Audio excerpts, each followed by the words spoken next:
You're tuned into RX Radio. Movement prescribed. Brought to you by Prescript.com. A personalized approach to keeping you healthy and making your best even better. Your hosts, Dr. Jordan Shallow and Dr. Jordan Ginta.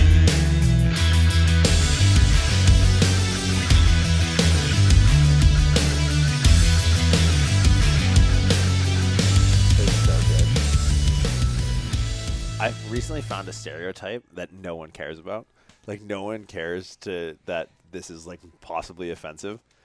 And it's my favorite. I love stereotypes. There are stereotypes for a reason, right? And there can be good stereotypes. Like, I get stereotyped a lot for being Canadian. Then people realize I can be a bit of an asshole. And they go, huh, I thought all Canadians were supposed to be nice. I was like, I'm Jordan. Nice to meet you. You know, don't judge a book by its cover. You are very polite in the appropriate situations, though. Yeah, I can turn it on. Yeah. And it's like, there's a difference between kindness and weakness, and most people kind of think you're Canadian, you're kind of meek or whatever. But have I told you, I think we've talked about this in the past.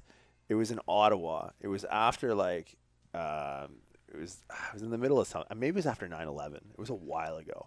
There's a YouTube video up. Did we talk about this? I don't think so. There was, like, two kind of, like, good old boy-looking Canadians. Like, literally, like, one was wearing, like, red and black plaid. One had, like, an orange hat on, like, hunting, like, bear hunting hat. And they were sitting at a bus stop in Ottawa, and there was a social science program, I don't know, some humanities program, psychology, sociology, or something like that. There was these three kids in the university, I think it was Carleton, and they were basically trying to gauge public perception of Muslims in the world now, like in Ottawa. And Ottawa's a fairly homogeneous population. Like, there's not too much immigration. Not many people find themselves getting off the plane and the boat in northern Ontario just going, yeah, here sounds good. So they had one of their friends, one of them was Muslim, so he had the full head to toe thing going on. And, you know, I understand the inherent racism and bias that comes with the oversimplification of the full head to toe thing, but bear with me. And then the other one guy was like an Asian dude, and the other guy was like a white kid. They're all really good friends. And they thought of this project that they were going to do, where the white friend was going to be the agitator, the Muslim friend was going to be dressed up traditional at the bus stop, and then the Asian guy was going to be recording the whole thing. They were all lav mic'd up, and the recording was canned from across the street. And they wanted to see there's this idea of shared responsibility, right? Like, where you know, there's that people got stabbed. Someone got stabbed in New York, and like 50 people saw it, and no one called the cops because they all thought the other person was going to call the cops. So they thought, okay, what if we, like, publicly, and they were friends, but, like, publicly kind of called this guy out. Basically, the scene was, we don't want to let this guy on the bus. Like, hey, dude, you're not getting on this bus because you're Muslim and you're afraid we're going to whatever. And so they did it in front of these, like, two very white-looking, like, you would say racist-looking people. Like, they just look like white trash guys. And so as the scene unfolds, the guy's, like, giving the Muslim guy a hard time, and it's all part of the act. And, like, you just see this one guy in the plaid shirt just, like, assessing the situation. Like, they're talking, oh, yeah, the Leafs, and the Leafs played the Canadians, and they won, and they're just talking bullshit. And then the guy hears what's going on and just turns and looks to the white guy who's talking shit to the Muslim guy, and you're thinking, like, oh, fuck, are you serious? Like, this guy's going to jump into, and, like, the experiment was, I don't know if that was the goal, but it would have been, like, proven, like, okay, the public perception is very skewed. The guy looks at the white guy, looks at the Muslim guy, and hears what the white guy's saying, and he just fucking knocks the white kid out. Just one hitter, like, no questions asked, right to the fucking dome. And, like, the Asian guy runs out of the bushes with the camera, like, no. And, like, the Muslim guy's like, no, dude, it was like a thing. We're friends. We were just fucking around. And the guy's like, I don't care. You shouldn't talk like that to people. And I was just like, fuck yeah, man. That was, like, the proudest I've ever been to be a Canadian. But no, best stereotype ever, baby daddies. By far the best stereotype ever. Wait, what does this have to do with that? Oh, my God. Well, it's just like... And what is the baby daddy stereotype? You drive a hatchback Civic, you have your ear pierced, and you have a forearm tattoo that says, like, Familia with the big famous stars and stripes app. Guaranteed you're not married but have children. That's my favorite stereotype ever. You have a bumper sticker that says Illest in the back corner of your, like, rusted fucking 82 Civic hatchback. Oh, and you can say it and no one cares. Like, not a single person would ever defend a baby daddy. It's the best stereotype. Oh, I love it. Oh man, you just named like 3 people I know. But how true is it? Yeah. Like you see it. Like you go like, your child doesn't have a real father. Like that's when's the last time you saw your kid? That's so Between sad. going dude, to when the you say it auto like body that. shop, what are those Pirellis on your 13-inch fucking rims? Jesus, yeah. Good thing she'll have a nice birthday this year, you deadbeat. It's my favorite. Oh, you'll see now. It's like it'll be like a mattress sale. Like when you need a mattress, you see mattress advertisements all over the place. Your whole life is just going to be cutting off by hatchback Civics that are lowered. They have like pink rims. It's so good. I want people. I'm not a big fan of voyeurism or candid stuff. If you're driving and you happen to see one, just take a picture. If it's safe to, take a picture and tag it. It's safe. Guaranteed. He's got like his daughter's name. We hasn't seen like a year and a half, like tattooed on him somewhere. The silhouette or the portrait tattoo. And it's like, yeah, it's the best stereotype because it's something that you can generalize. You can point out openly in public, and even the most like leftist social justice person, like, look at that fucking deadbeat. Like that, no one cares about baby daddies, and nor should they to a certain extent. Oh fuck! It's dude. so good. Not a segue to anything, but I don't know how I to follow found it that up. hilarious that just like stereotypes. I was a friend of mine was in my office the other day, and he's Indian, and we were just talking back and forth, and he was talking about like arranged marriages and stuff, and I was like, they still fucking do that? I was like, come on, there's enough here around. And, like, really good friends. And he makes jokes about white boys and all this stuff. And there was an Indian guy in the gym right outside. And I was like, fuck, man, how many are there? Like 1-point-something billion of you? Like, come on, you need an app for this? You need your parents to set you up? Figure it out. And, like, the guy was mortified. We were just joking around. But at the same time, like, the guy outside the door was like, okay, he's playing off of a stereotype, and it wasn't cool. If I was shit-talking baby daddies, he'd be so, like, they'd be laughing along. There'd be high fives, like, fuck that guy. I just found it funny. All right. But, yeah, big things. Big things. What a segue. Now that we have your undivided attention. Absolutely. Except I for don't the even- baby daddies. I don't even- They have tuned out. It's fine. They'd have a short attention span anyways. They didn't pay attention in health class, apparently. It's not hard. It's not hard, really. It's just a logistical error on your part. Where do we even start? With the hips. The hips, website, app, free program. Big things. Did I let the cat out of the bag? Did No. I jump the gun? Let's do it. Yeah, So let's say it. right now, this episode is going to be about offending people, but primarily it's going to be about hip, low back pain, knee pain. So what we've done, we have the new website, www.pre-script.com, and what we're doing to celebrate, for all you guys who've listened, we're going to actually be rolling out once a month a free program through Prescript. This month's all going to be about hips, so this episode's all going to be about hip pain, how to fix it. And to everyone listening, we're going to get a free program. So if you go over www.pre-script.com, you can sign up, and we're going to send you 2 weeks of correctives program for hip, low back, knee. So it's going to be kind of a scaled version of our lower body reset and lower body overhaul programs.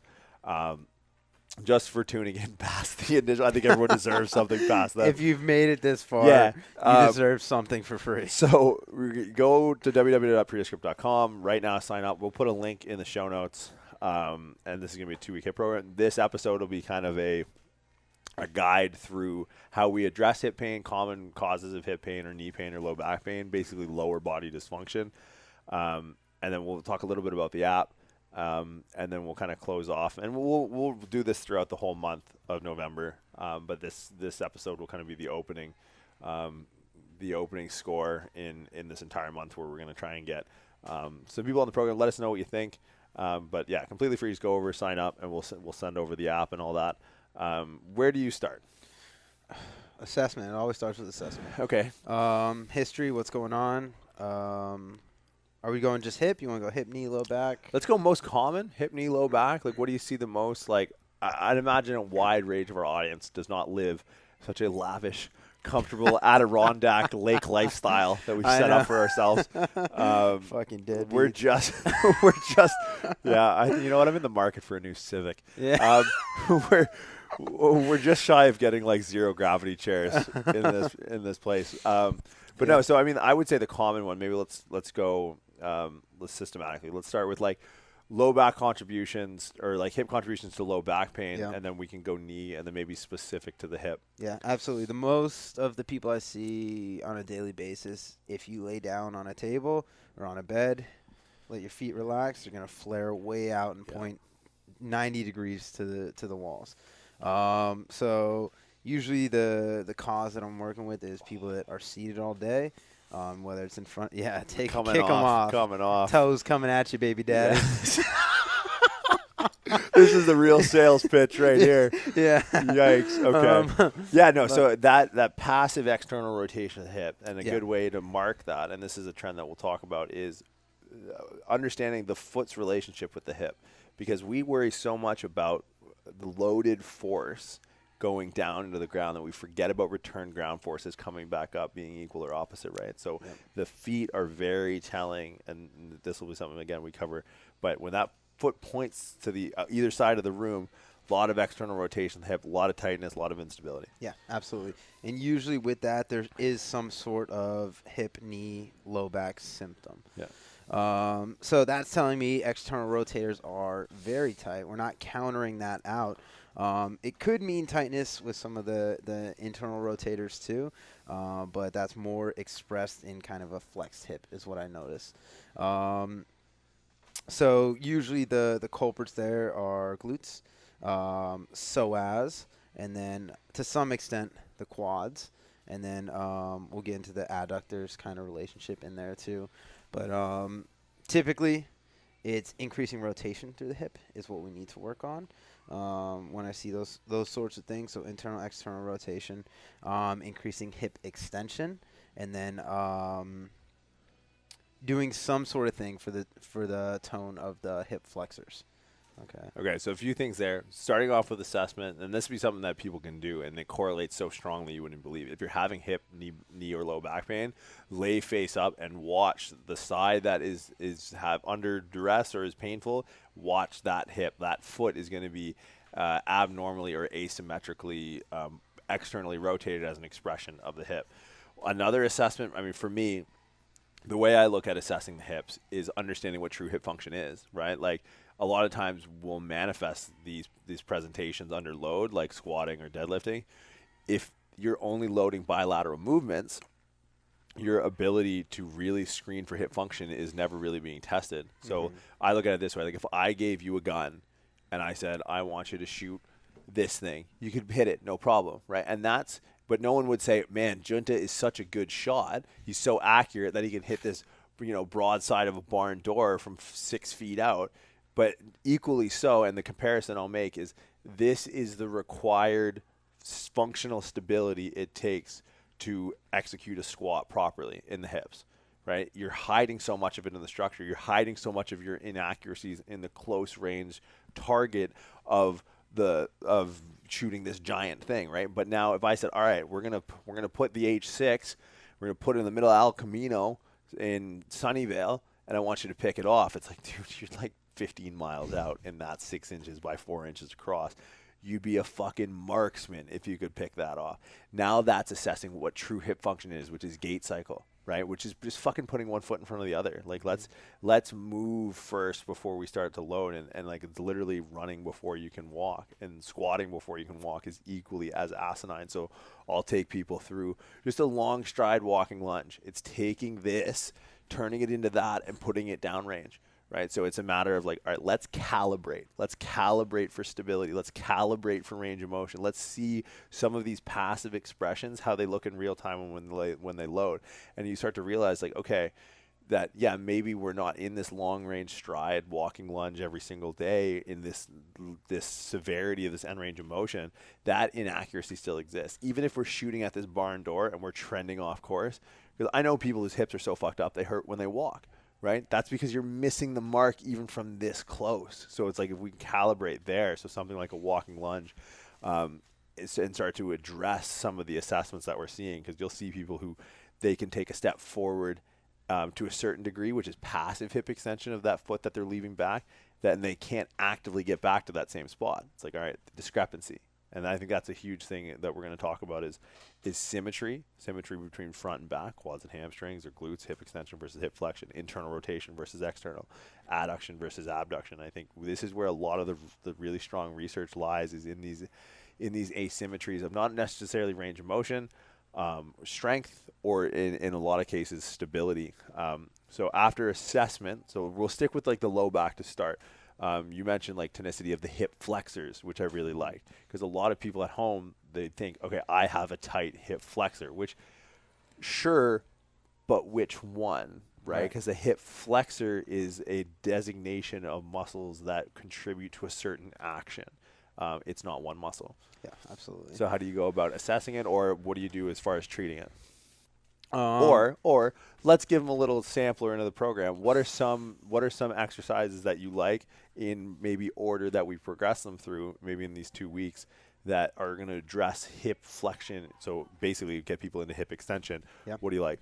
Kind of just what you already started with is a walking lunge is one of my favorite things. Just to get into hip extension. That's something that we spend. I mean, if you're working a desk, you spend zero time in that position every day, besides maybe when you're walking to a small degree. But this is, again, exaggerating it out, getting that hip into full extension and getting that pelvis to tilt. It's a really good way to assess and treat that range of motion. And then with that, I really like things like a split squat, something you can work stability on one leg, flexibility on the other side.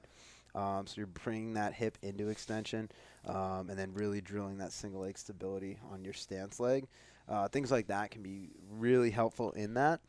And then things to make some sort of neurological change, right? So the neurological tone is just you adapting to the position that you're in most often, right? So you have to give your body some sort of way of knowing it's okay to release that, to get out of that position, go to the full opposite end of the spectrum of that place that you are, 9-10 hours a day.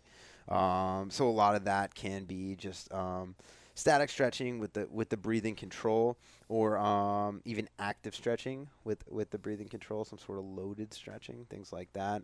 Whether it's a band or maybe a counterbalance squat, things like that can be really good to actually get you through that full range of motion for the hip. Yeah, and I would say, and the way this program is going to be set up, it's going to be not entry level, but it's going to try and catch a lot of people. Because there's considerations you can make, because we just talked about hip flexion like it's a linear pursuit, like straight front and back. Right. But it's like, you're like the king of lateral movements.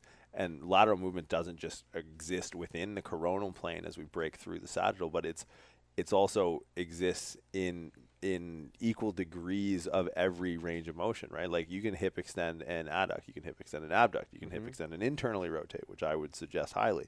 You can hip extend and externally rotate. So I think another piece that we're going to look into, especially when it comes to this 2-week program, is it's going to be static stretching is always going to be one of the main drivers, the first. So it's like breaking out of these chronic positions that we're in, and then progressing the dynamics, right? So the program is going to be laid out that we have 4 days a week. So 2 are going to be prior to your lifting sessions, and 2 are going to be PM recovery sessions. So static stretching, something like a couch stretch, like you mentioned the quadriceps as a contributing factor to hip pain as it pertains to low back dysfunction. A lot of times people have, like when things get tight, they get tight centrally and they start to get tighter as you work out to the peripheral, right? So understanding that hip flexion, hip flexors is it's a multi-joint bias, right? So there's hip, but if you also have an inability to keep your knee in passive flexion while your hip is in extension, your quads or your rectus femoris are tight, and that's contributing to the bias towards hip flexion. So something like a couch stretch to start. And then making sure we neutralize the position of the pelvis, utilize the core to keep that lumbar spine from going into hyperextension. Like there's a lot of moving parts to the hip, and addressing it systematically. And the other one that I really like is the dynamic foam roll of the iliotibial band. So I think that's really misunderstood, and the ITB, and maybe that'll be a good way to start bridging the gap between the hip and low back to the knee. Because I find with the programs that we've sent out, we kind of get typecast for powerlifting and Olympic weightlifting or CrossFit. Runners, the programs that I use for runners and ultramarathoners that I work with, this is a staple across the board. Like, so your iliotibial band it's connective tissue. Like if I said, if you came to me and were like, hey, bro, like my calves are really tight. And I said, oh, dude, just like lacrosse ball, your Achilles tendon. You're like, that sounds like a terrible idea. Like, why would I? But it's the same underlying principle. Like the iliotibial band it's connective tissue, right? It's not, you can't contract necessarily your iliotibial band. You can contract muscles of the hip utilizing proper stimulus of strength and stability, and they calls on that iliotibial band to exact movement at the knee and then and down the line the foot. So like the dynamic foam roll of the ITB, it's like, okay, what are we really addressing when we're foam rolling the iliotibial band? Like when we're laying on a foam roller and we're just rocking back and forth, it's like we're not breaking anything up. The ITB is not necessarily moving or changing shape. It's not like we're kneading pizza dough with a pin. That stuff's not going to move. It takes like over 1,000 pounds per square inch of force if you take a cadaver to actually start deforming the tissue of the iliotibial band. Like it's resilient fucking tissue. So, you know, your run-of-the-mill tacoed fucking foam roller at 24-hour fitness is not going to do it. Internalize the stimulus. Understand that underneath that's your vastus lateralis. That's a strong extender of your knee. Go through flexion extension. So that to me, when it comes to low back, hip, because that's a messenger. That's going to be like, how does hip dysfunction show up as a light on the dashboard at the knee? Mm-hmm. Like people have a hard time in the office or online, like your knee issue is coming from your hip. This is what your knee does, roughly speaking. The tibial femoral joint, the patellofemoral joint do this. It's a hinge. But if there's an aberrant signal in the other two ranges of motion going through that hinge, you're going to start to have lateral knee pain. You're going to start to have medial knee pain because this is happening. Like you're not getting that articulation as it should be as it goes through what it should do, flexion extension, and the ITB is a big contributor to that. Yeah, absolutely. And then as we take this sort of approach to this sort of thing, then number one is we have to make sure that we have the full range of motion, right? To the best of our abilities, right? And a lot of times that's just making those neurologic changes, internalizing that stimulus or getting you to move in a way for circuits or for rounds that's going to let your body know, oh, it's okay to be in this range of motion. I know I've been in this one position for such a long period of time, but if I move this certain way and I kind of ease into it, every time I can get a little bit more, a little bit more, a little bit more. So we have to make sure we have range of motion. Then once we have that range of motion, we have to stabilize it. I know. That's the big key to all this stuff, getting you out of pain, getting you functioning. So like you mentioned earlier, the squat is a very three-dimensional movement, right? That hip is a ball and socket. It has a huge amount of range of motion. So we have to make sure that we have that range of motion in all directions and that we can control that range of motion in all directions. So that's when the things that we talk about all the fucking time come into play, like the single leg stuff, the unilateral work. So a single leg deadlift, bringing that trunk through flexion extension, getting those flexors, extenders, rotators all to work in one very integrated pattern, if you will. It's, again, a fantastic diagnostic tool. If you can't do it, you suck at it, then we know we need to work on stuff. But that's also the prescription, is to get better at this thing, and then your pain is probably going to decrease as you get better at it. And I think that's a good point. Like, obviously, the stability point is something that I harp on a lot. But this image, I think if this is your femur head, if this is your hip socket, put a ball of paint there in your mind, put a dollop of paint right at the top, and think by the time your warm-up is done, you'll have covered, like, just Sistine Chapel, this bitch. Like, get with the foot on the ground.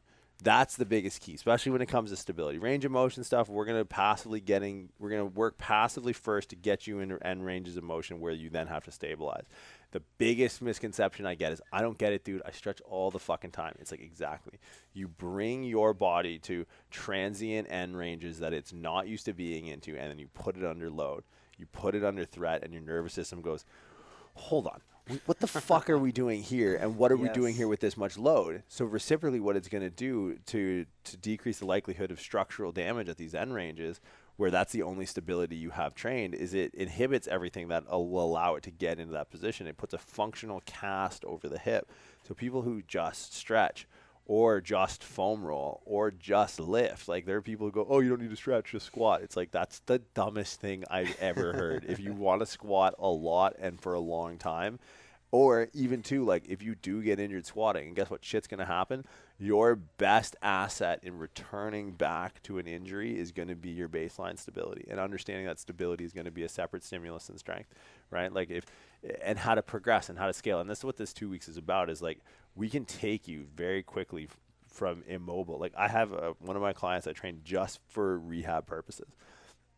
I just use prescript principles. I use parts of a program and I adapted it to him. I put in some things that were specific to his dysfunction patterns. And I got an email with him for 3 days. And this guy's like literally the Tin Man. Like his fascia is made of like aluminum. But it's not about structure. And that's where people got to get out of their heads or get in their heads, because it's all about the neurological downregulation. It's about that perception of stability at the end range. So we can create an end range. We can worry about like pain modulation, downregulation. That's usually the second tier order stuff. That's your lacrosse ball. That's your foam roller with an internal stimulus. So that's going to be, utilizing your own nervous system to create motion, while an external stimulus of a kettlebell handle jammed somewhere is it's drawing attention to your nervous system. Like, hey, here, as you're driving this force through, pay attention to this, pay attention to this. So it's giving you just a little bit of extra sensory input, which is going to tax that finite resource of your nervous system's capacity to manage movement as a whole. And then it's going to start to rewire things. Then when you integrate the stability work and then integrate it in with working out. So it's going to be 2 days lifting. So say you squat and deadlift. This is probably the best way to do it. If you do squat and deadlift sessions, or how would you integrate it with like a snatch and clean workout or something like that? Yeah. Or a front squat. Yeah, same way. Take the program. If you have a lower body dominant day and your first movement, or whatever your first movement is, integrate these movements in. So each one has a video link, pulls up on the app. It tells you duration, how long to hold the stretch, how many reps if it's something a little bit more dynamic. And then after you've gone through one cycle of it, say it's front squat the empty bar. Go through all of it again. Front squat, your first warm-up set, 95 pounds. Go through all of it again, 135. 3 to 5 times through, and tell me it doesn't make a difference, right? These changes happen so fast because we're not focused on changing structure. Yeah. That takes forever and a day, if it's possible at all. Neurological, you can make a change so quickly. Absolutely. So I think that's hip and knee. Do you want to talk ankle and how it comes into this whole mess of the hip? Because that's my biggest thing, is like, imagine for a second, this is your foot and this is your femur, right? If you don't have stability here, your foot's trying to do this the entire time. Like if you stand on one leg right now, if you're listening, if you can and if it's safe, stand on one leg and watch what your foot does. Your foot gets reactive. Your foot's literally trying to find a center of gravity that keeps moving underneath it, right? So if you can just set the trajectory from the top down and go, all right, here's your hip stability. Ankle, do your thing, right? Plantar flex, dorsiflex, invert, evert, do whatever you want, rather than creating a functional cast just from being so overused. Like, oh, fuck, where the hell is this goddamn thing going next, right? Because ankle mobility is something that, you must see a lot in Olympic weightlifting. Yeah, absolutely. And you get away? You got stray beard hair? Fuzz. I think it's from the puppy. Fair enough. We got a puppy. Yeah, no, that's ankle mobility, stability is a huge thing in Olympic lifting because it's so quad dominant and it's so range of motion dependent. You want to fucking slam yourself into the bottom of that squat as quick as you can, and you want to not have to make that face every time you do it. So yeah, I 100% agree. It's going to be top-down stability when you have one leg on the ground, so that when you have both legs on the ground, you can create a closed system with a lot of tension between that whole thing, and know that you're not going to have to guess where you want to be or where it's going to be. No. It's the idea is to be creative, not reactive. That's the big difference. Yeah, exactly. Because Olympic weightlifting, in a way, is both of those things, right? We're creating this position, but we're also reacting to what little things may have went wrong during that lift. So you have to be a good amount of both. But either way, that comes back to joint stability all the way from wrist in every single joint all the way down to your feet. So starting from the hip. Yeah, and building that stability down so that you can be on one leg and you can control that motion no matter what, then that's going to transfer over really well to a very balanced squat position once you get both feet on the ground.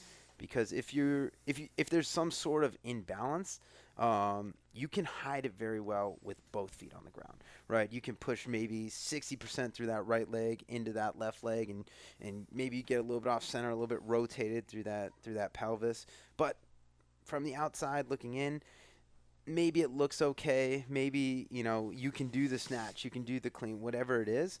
But that's just a recipe for injury down the road, right? And it's really easy to hide that when both feet are on the ground. But if you can't create that stability from one side to the other, you're really going to feel it once you start to.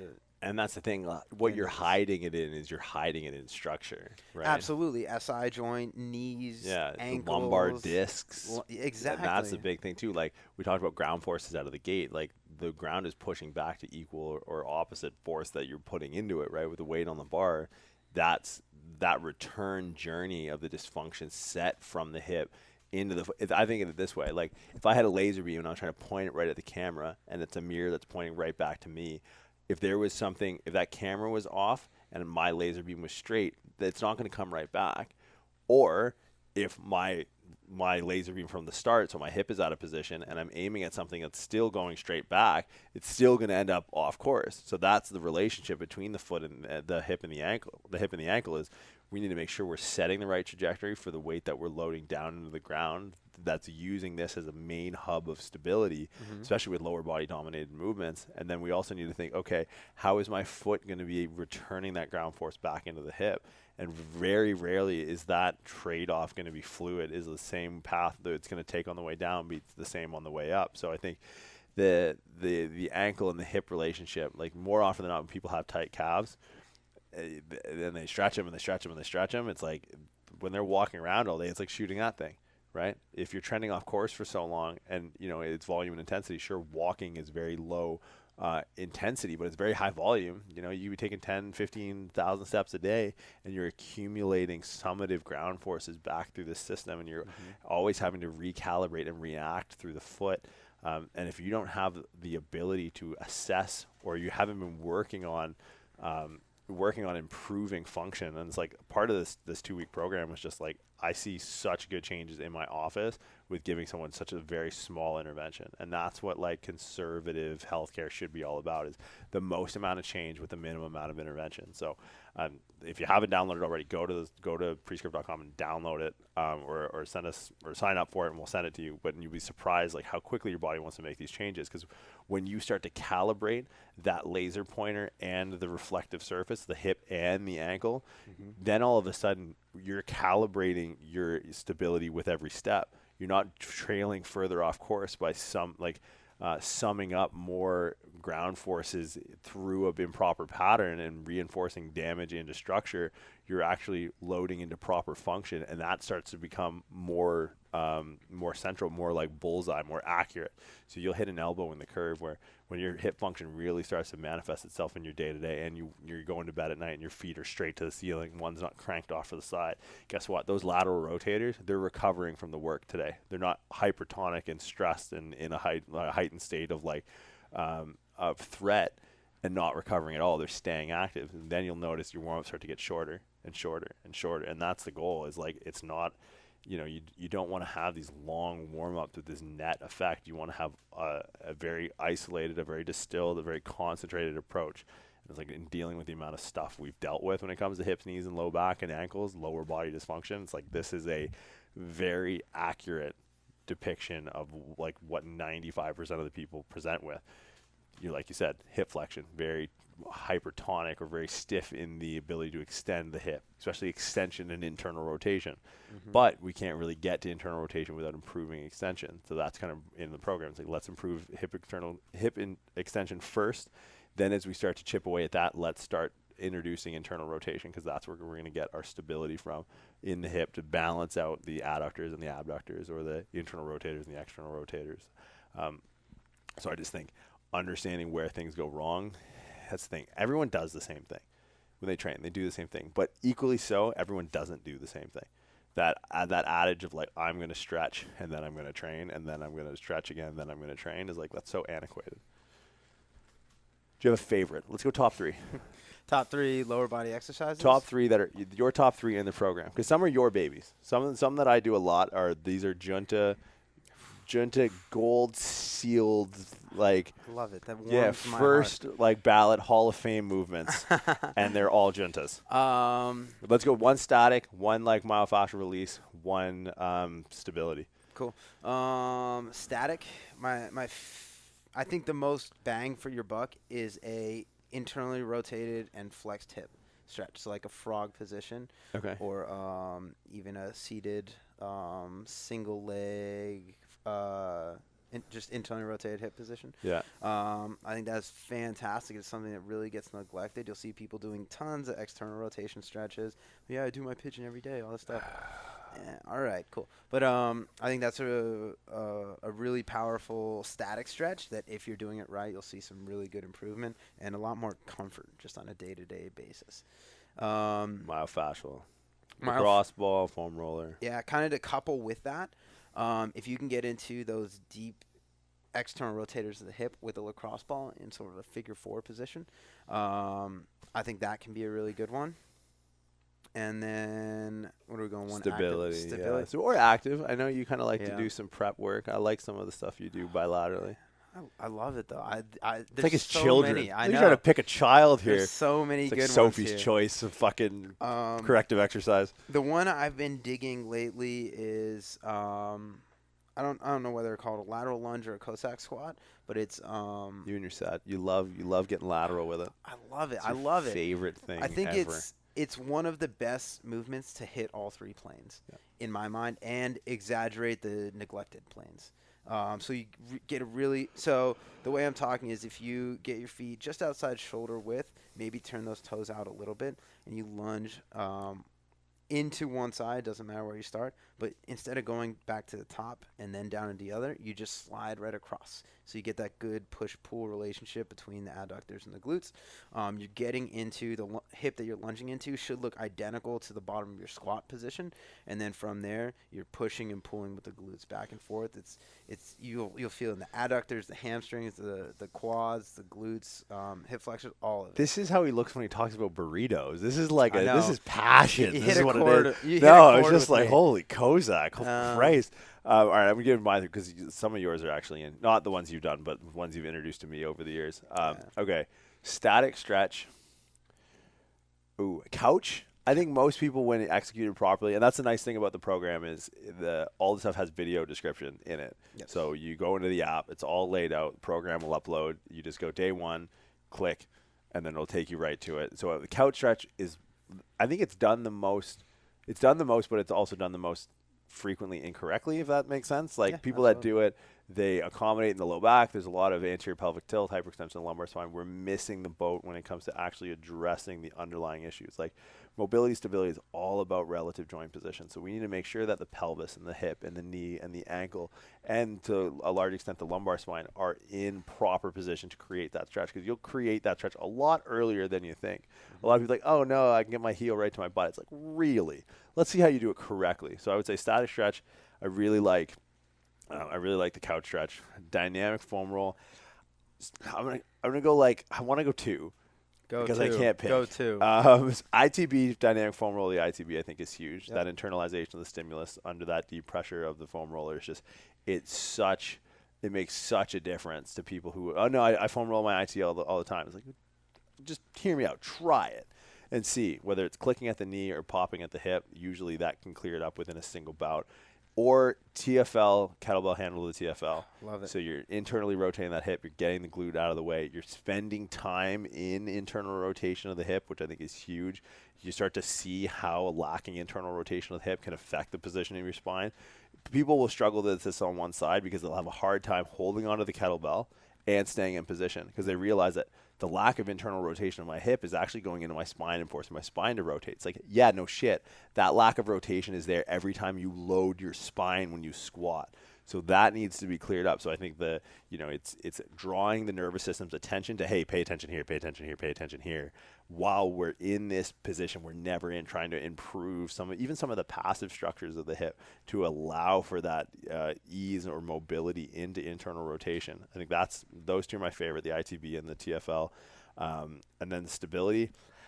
as a graduated measure, I think the hip airplane is really hard to beat. Like, and this is a challenge we put out a couple weeks ago. Like, assume your squat stance. So figure out how many degrees of relative abduction due to like next to gravity, or a plumb line of gravity from your hip down. So like, say I'm here, my right leg is, I don't know, maybe 20 or 30 degrees. Now plant this leg on the ground, go into a single leg RDL, so chest parallel to the floor, opposite hip into extension, like, and then try and open up from the pelvis to that same 30 degrees. Obviously try and go more, but like I talked about the Sistine Chapel, it's like, okay, it would be my Kozak squat. All right. Near and dear to the heart, because what we're doing is we're not working the sagittal flexion extension. We're working through that coronal. We're working through that plane of lateral movement, and we're doing it with, reinforcing the stimulus of stability at its highest order without loading weight. This is manipulating your own center of mass and your own base of support. And I think the results you can get with something like that when integrated into your loading, so you're going to go 2 loading days, 2 p.m. recovery sessions, and then you're like something like a hip airplane would probably be seen right before a deadlift or a squat. Yep. Something like the couch stretch is going to be seen first. So in order, you would see, for example, couch stretch, foam rolly ITB, and then hip airplane. And that's not going to be one of them, but they'll be in order at some point during those 2 weeks, and then squat, and then do it again. Just watch your range of motion increase between every single set. Watch your pain decrease. Watch that perception of how things are moving in synergy with one another. Watch that start to come to fruition, and so watch things start to clear up. It's a beautiful thing. I dig it. It makes me warm in the heart. It gives me all the fuzzy butterfly feelings. So head over now. This will be available all month. So go www.pre-script.com. So you can sign up there, and we'll send it over. And so it's all on the app. It all has the video stuff linked into it. If you have any questions, Instagram at pre_script. If you like it, tag us in it. Head over to iTunes, 5-star rating and review, Leonard Jack Productions. And yeah, this will be something we talk about in episodes to come this month. But get your hands on it, and then just let us know what you think. Cool. Cool. Thanks Good. for listening, guys.